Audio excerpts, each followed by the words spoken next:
This is called the generation gap.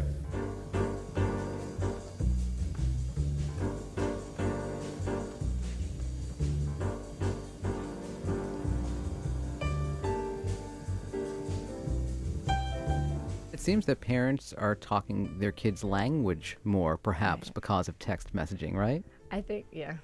Well, we found in going through the book that not parents in the beginning, I think, are struggling with these abbreviations and emoticons.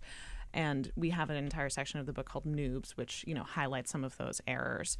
But then we found that not only are parents understanding these emoticons, these abbreviations, and these slang terms, but they're reinventing them and using them as parenting tools. Mm-hmm. So we have Bowtie Man, who sort of become the mascot of our site. Mm-hmm. And the text message exchange between the mom, where she brings up Bowtie Man, she texts her kid a reminder to never do anything stupid, and then puts Bowtie Man. Right. And that's just a smiley face with an 8 afterwards. The kid's like, what is that emoticon? The mom's like, Bowtie Man, he doesn't do anything stupid. So she made it up, and it was perfect, and people love that. We have a Twitter dedicated to Bowtie Man because people love that emoticon so much. We use it now, every day. So parents are...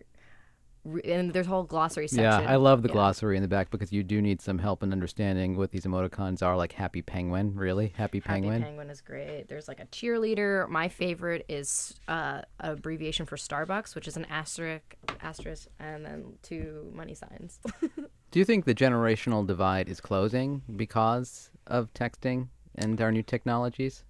It may be widening. Widening? No, I think the gap is always going to exist. I don't think it's ever going to close because there's always a gap. There was a gap when our parents were young and their parents were trying to call them on their phones and left answering machine messages that sounded like letters. Dear, Eve, today was lovely. Love, Mom. It's always going to be...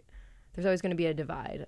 Parents, maybe they'll catch up on the LOLs and they'll understand what it means, but there's always going to be that funny back and forth between parents and kids.